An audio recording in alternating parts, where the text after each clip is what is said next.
Hello everyone, welcome back to your channel the economics hub.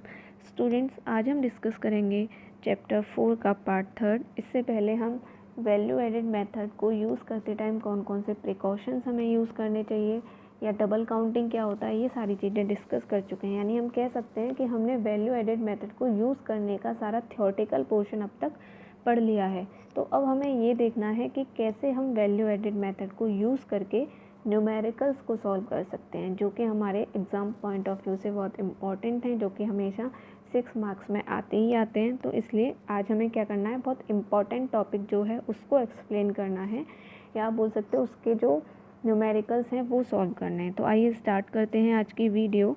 तो हमारा topic अभी मैंने बताया क्या है कि हमें जो भी वैल्यू एडेड मेथड से रिलेटेड न्यूमेरिकल्स हैं वो सॉल्व करने हैं। तो इसके लिए मैंने कुछ एग्जांपल्स लिए हैं जो कि बुक में दिए गए हैं। तो पहला एग्जांपल है, on the basis of given data which consist only 2 forms find out. यानी हमें कुछ डाटा दिया गया है जो कि केवल 2 फॉर्म्स का है, ठीक है। तो उससे हमें क्या फाइंड आउट करना है, value added by form A and form B. अभी मैंने बताया 2 फॉर्म हैं, तो पहली फॉर्म ए हो गई और दूसरी फॉर्म बी हो गई। तो हमें पहली चीज़ तो यही कैलकुलेट करनी है कि फॉर्म ए और फॉर्म बी ने कितना वैल्यू एडिट किया है, और सेकंड हमें क्या कैलकुलेट करना है, ग्रॉस वैल्यू एडिड और gross domestic product at factor cost. यानी हमें क्या कैलकुलेट करना है, GDP-FC, ठीक है। चलिए देखते हैं फिर कैसे सॉल्व करते हैं ये वाले न्यूमेरिकल्स को हम। तो ये कुछ आइटम्स दे रखे हैं जो कि हम न्यूमेरिकल सॉल्व करते टाइम यूज़ करेंगे। सेल्स दे रखी है by firm A 100, purchase from firm B by firm A 40, ये सारी लैक्स में है। Purchase from firm A by firm B 60, sales by firm B 200, closing stock by firm A and B, opening stock दे रखा है दोनों का, और इनडायरेक्ट टैक्सेस, जो कि हमें क्या करना है, न्यूमेरिकल्स को सॉल्व करते टाइम यूज़ करना है, ठीक है। तो आइए चलिए करते हैं न्यूमेरिकल सॉल्व स्टार्ट। सबसे पहले हमें क्या करना है, वैल्यू एडिट कैलकुलेट करनी है बाय फर्म ए। यानी हमें ये देखना है कि ए फर्म ने कितना वैल्यू एडिट किया है पूरे इकोनॉमिक ईयर में या पूरे अकाउंटिंग ईयर में। तो वैल्यू एडिट का मतलब क्या हो गया, यानी कितनी वैल्यू मतलब ऐड की है या कितना आउटपुट किया है, ठीक है। तो बेसिकली इसका जो फॉर्मूला होता है वो होता है value of output minus intermediate consumption, ठीक है। अब देखो यहाँ पे वैल्यू ऑफ आउटपुट जो है वो हमें डायरेक्टली नहीं दे रखी, तो वो हमें कैसे निकालनी है, इसके लिए हमने एक चीज़ पढ़ी थी, sales plus change in stock यानी डेल्टा एस। यानी इससे हम क्या कर सकते हैं, वैल्यू ऑफ आउटपुट निकाल सकते हैं। यानी एक साल में किसी भी कंपनी ने, किसी भी फर्म ने कितनी सेल करी है और कितना उसका चेंज इन स्टॉक है, वो उसका क्या हो जाता है, वैल्यू ऑफ आउटपुट। तो हम इस तरीके से वैल्यू ऑफ आउटपुट निकाल सकते हैं, और उसमें से क्या माइनस कर देंगे, इंटरमीडिएट कंजप्शन। अब आप देखेंगे क्वेश्चन में इंटरमीडिएट कंजप्शन भी डायरेक्टली नहीं दिया है, लेकिन वहाँ पे एक चीज़ दी गई है, परचेज फ्रॉम फर्म बी। यानी फर्म ए ने क्या किया है, परचेज़ किए हैं कुछ आइटम फर्म बी से। अब देखो परचेज़ करने का मतलब है, क्यों परचेज़ किया होगा, क्योंकि उस आइटम को यूज़ करना होगा, ठीक है, यानी कंज्यूम करना होगा। तो इसको हम इंटरमीडिएट कंजप्शन मानेंगे यहाँ पे। तो इस तरीके से हम कैसे कैलकुलेट करेंगे वैल्यू एडिड बाय फर्म ए, जो सेल्स है बाय फर्म ए, प्लस कर देंगे चेंज इन स्टॉक और माइनस कर देंगे क्या, परचेज फ्रॉम फर्म बी, ठीक है। तो अब चेंज इन स्टॉक कैसे कैलकुलेट करते हैं, क्लोजिंग स्टॉक में से माइनस कर देते हैं हमारा ओपनिंग स्टॉक। तो इस तरीके से ये हमारा फॉर्मूला हो गया रेडी। अब हम इसकी जो वैल्यूज़ हैं वो पुट कर देते हैं। सेल्स बाय फर्म में कितनी दे रखी है, 100 लाख, परचेज 40 लाख, प्लस 20 लाख जो कि हमारा क्लोजिंग स्टॉक है, माइनस 25 लाख जो कि हमारा ओपनिंग स्टॉक है। अब अगर हम इस चीज़ को सॉल्व करें, 20 लाख माइनस 25 लाख, तो हमें क्या मिलेगा, माइनस का 5 लाख मिलेगा, ठीक है, क्योंकि इधर वाली जो डिजिट है वो क्या है, छोटी है, तो माइनस का 5 लाख मिलेगा। अब आपने बचपन में पढ़ा होगा कि प्लस माइनस को अगर कट करते हैं या करते हैं तो क्या आता है, माइनस आता है। तो इस तरीके से यहाँ पे जो प्लस है वो हमारा क्या हो जाएगा, माइनस हो जाएगा, ठीक है। तो इसलिए अब नई चीज़ क्या निकल के आएगी, 100 लाख माइनस 40 लाख माइनस 5 लाख। तो जब ये चीज़ को हम सॉल्व करेंगे तो हमारा जो फाइनल आंसर है दैट इज़ 55 लाख। यानी फर्म ए की जो वैल्यू एडिड है उसका आंसर कितना आएगा, 55 लाख। कैसे कैलकुलेट किया कि हमने सबसे पहले तो वैल्यू ऑफ आउटपुट करी कैलकुलेट, जो कि कैसे निकली हमारी sales plus change in stock. Change in stock का फॉर्मूला क्या था, closing stock minus opening stock. फिर हमने इंटरमीडिएट कंजप्शन को क्या कर दिया, माइनस, जो कि यहाँ पे दे रखा है परचेज की फॉर्म में। तो इस तरीके से ये वैल्यू एडेड हो गया बाय फर्म ए। सेम फॉर्मूला यूज़ करके हम क्या कर सकते हैं, फर्म बी का वैल्यू एडेड कैलकुलेट कर सकते हैं। ठीक है, अब इसके लिए क्या है, कितनी सेल्स करी फर्म बी ने, प्लस कर देंगे चेंज इन स्टॉक। ठीक है, चेंज इन स्टॉक कैसे आएगा हमारा, क्लोजिंग स्टॉक को माइनस कर देंगे ओपनिंग स्टॉक से, और जो परचेस जो कि है हमारा इंटरमीडिएट कंजप्शन उसको हम माइनस कर देंगे। तो सेल दे रखी है क्वेश्चन में, पीछे आप देख सकते हैं 200 लाख। ठीक है, और परचेस यानी इंटरमीडिएट कंजप्शन दे रखा है 60 लाख, और चेंज इन स्टॉक कितना दे रखा है, क्लोजिंग 35 और ओपनिंग 45। अगेन यहाँ पे माइनस का 10 हो जाएगा आगे जाके, क्योंकि 35 में से हमें क्या करना है, 45 को माइनस करना है। ठीक है, तो नया वाला जो एंट्री करके जो डिजिट आया वो क्या हो जाएगा, 200 लाख माइनस 60 लाख माइनस 10 लाख। तो आंसर क्या हो जाएगा, 130 लाख। यानी 200 लाख में से अगर हम इन दोनों को प्लस कर दें तो 70 लाख हो गया। तो 200 लाख में से जब हम 70 लाख माइनस कर देंगे तो हमारा आंसर आ जाएगा 130 लाख। तो यानी जो वैल्यू एडिट की गई है by firm B that is 130 lakh. तो यहाँ पे हमें जो फर्स्ट चीज़ पूछी गई थी that is value added by firm A and value added by firm B, उसका आंसर हमारे पास आ गया। ठीक है, जो कि है 55 लाख एंड 130 लाख। तो यानी अगर हम क्वेश्चन में देखें, जो कि हमसे क्या है, फर्स्ट चीज़ पूछी गई थी value added by firm A and B, इसका आंसर हमारे पास आ गया। अब हमें क्या कैलकुलेट करना है, GDP-FC कैलकुलेट करना है। अब जब भी हमने थ्योरी स्टडी करी थी तो वहाँ पे हमने एक चीज़ देखी थी कि जब भी हम वैल्यू एडिड को कैलकुलेट करते हैं तो हमारे पास क्या आ जाता है, GDP-MP निकल के आता है। ठीक है, हमने देखा था ना, GDP-MP को कन्वर्ट करते थे हम नेशनल इनकम कैलकुलेट करने के लिए NNP-FC में। तो इस तरीके से हम कह सकते हैं कि जो फर्स्ट चीज़ हमने कैलकुलेट करी है वो हमारी क्या निकल के आ गई है, GDP-MP निकल के आ गई है। अब हमें GDP-MP को कन्वर्ट करना है किस में, GDP-FC में। ठीक है, तो देखते हैं कैसे कन्वर्जन करेंगे। अब हम यहाँ तक हो गया था हमारा। अब है हमारा सेकंड, ग्रॉस वैल्यू एडेड और gross domestic product at factor cost. यानी हमें सेकंड चीज़ क्या कैलकुलेट करनी है, GDP-FC। तो उसके लिए हमें क्या करना पड़ेगा, सबसे पहले तो GDP-MP कितनी है उसको लिखना पड़ेगा। अभी बताया था कि ये जो दोनों चीज़ें हमने कैलकुलेट करी हैं ये है हमारी GDP-MP। अब GDP-MP कैसे, value added by firm A plus value added by firm B, क्योंकि GDP में तो सारी फर्म्स आ जाती हैं किसी भी इकोनॉमी में, और हमने इस क्वेश्चन में क्या अज्यूम किया है कि उस इकोनॉमी में 2 फर्म्स हैं। तो इस तरीके से क्या करेंगे, हम दोनों को प्लस कर देंगे, 55 लाख प्लस 130 लाख, जो कि हमारा कितना हो जाएगा, 185 लाख। अब जब भी हम MP से FC में कन्वर्जन करते हैं, यानी मार्केट प्राइस से फैक्टर कॉस्ट में कन्वर्जन करते हैं, तो हम क्या माइनस करते हैं, इनडायरेक्ट टैक्सेस।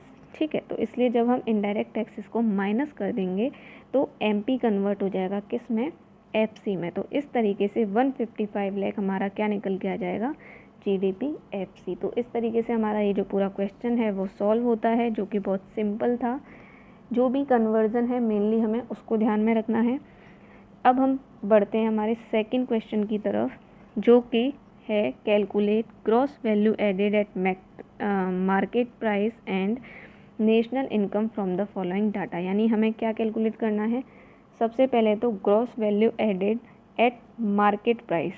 ठीक है, यानी हमें GDP-MP कैलकुलेट करनी है। ग्रॉस वैल्यू एडेड का मतलब GDP हो गया, तो GDP-MP कैलकुलेट करनी है। और नेशनल इनकम, तो नेशनल इनकम को हम क्या बोलते हैं, नेशनल इनकम को हम क्या बोलते हैं, NNP-FC, net national product at factor cost, NNP-FC। तो हमें 2 चीज़ें कैलकुलेट करनी है, GDP-MP और NNP-FC। उसके लिए हमें डाटा गिवन है ये जो डाटा है पूरा ये हमें यूज़ करना है, जिसमें कि हमें वैल्यू ऑफ आउटपुट, बहुत सिंपल है क्योंकि इसमें वैल्यू ऑफ आउटपुट वगैरह या इंटरमीडिएट कंजप्शन जो भी है वो डायरेक्टली दे रखे हैं। तो वैल्यू ऑफ आउटपुट दे रखी है तीनों सेक्टर की। हमें पता है किसी भी इकोनॉमी में 3 सेक्टर होते हैं, प्राइमरी, सेकेंडरी एंड टर्सरी। ठीक है, तो तीनों सेक्टर की वैल्यू ऑफ आउटपुट दे रखी है, इंटरमीडिएट कंजप्शन दे रखा है, इनडायरेक्ट टैक्सेस दे रखे हैं, consumption of fixed capital. Consumption of fixed capital क्या कहलाता है, यानी फिक्स्ड कैपिटल का कंजप्शन, जिसको कि हम डेप्रिसिएशन बोलते हैं, जो कि ऑलरेडी हम थ्योरीज में पढ़ चुके हैं 2nd चैप्टर में। उसके बाद factor income received by the residents from the rest of the world, ये दे रखा है। Factor income paid to non residents दे रखा है, और सब्सिडीज़। ठीक है, अब हम इन सारी चीज़ों को यूज़ करके कैलकुलेट करेंगे हमारा जो क्वेश्चन है वो। तो सबसे पहले हमें पहली चीज़ क्या कैलकुलेट करनी थी, gross value added at market price, यानी जीडीपी एमपी।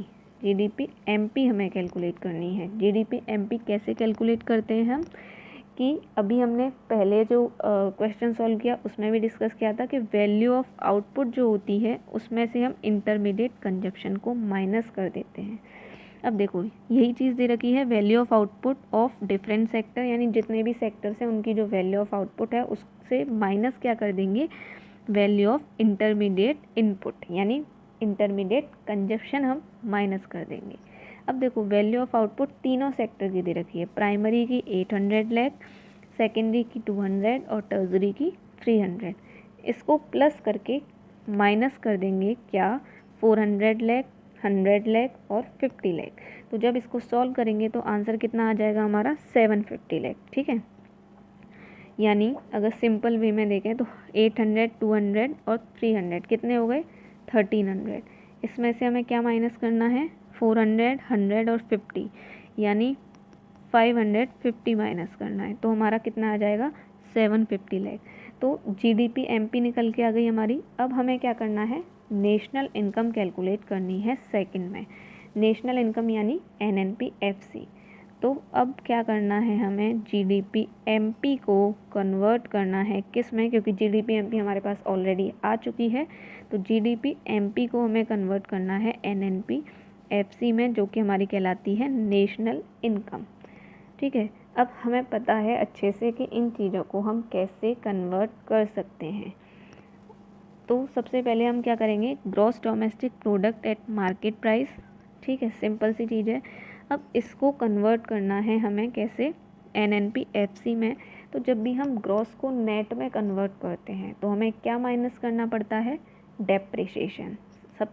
सबको बहुत अच्छे से पता होगा कि जब भी हम ग्रॉस को नेट में कन्वर्ट करते हैं तो हम डेप्रिसिएशन को माइनस कर देते हैं।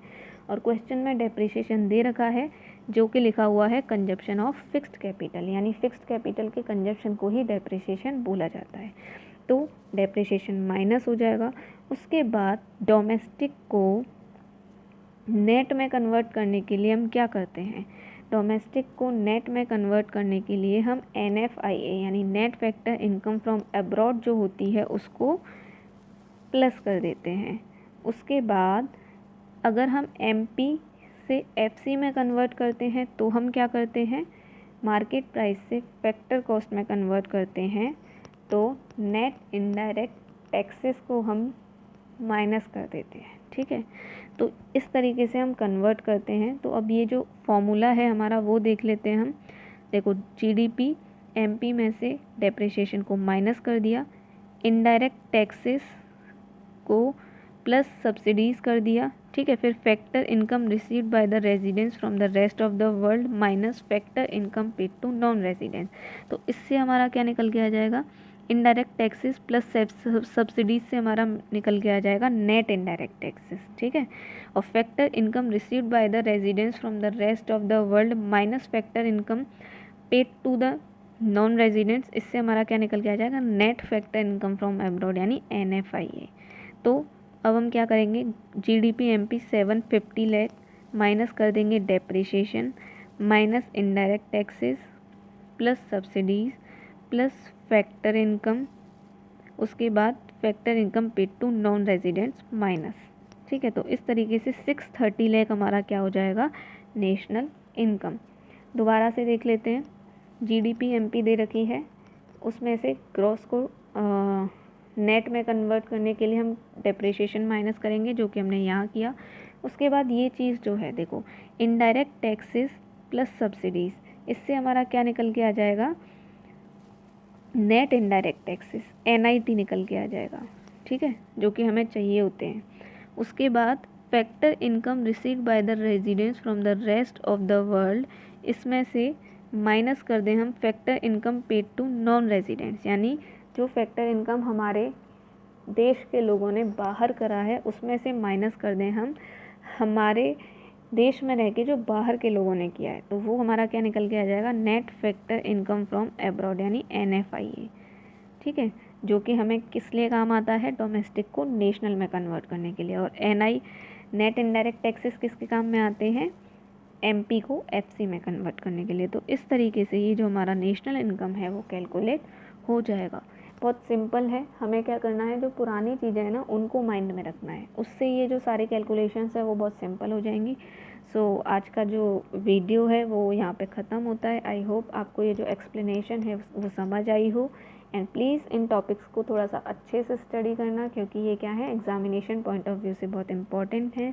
तो अगर वीडियो अच्छी लगी हो तो प्लीज़ वीडियो को लाइक कीजिएगा, चैनल को सब्सक्राइब कीजिएगा और अपने फ्रेंड्स के साथ शेयर कीजिएगा, ताकि वो लोग भी इस वीडियो से हेल्प ले सकें और अपनी जो स्टडीज़ हैं उनको अच्छे से फर्दर बढ़ा सकें, ठीक है। So that's all for today, thank you so much, bye bye, मिलते हैं अगली वीडियो में। Till then keep learning, keep growing, thank you.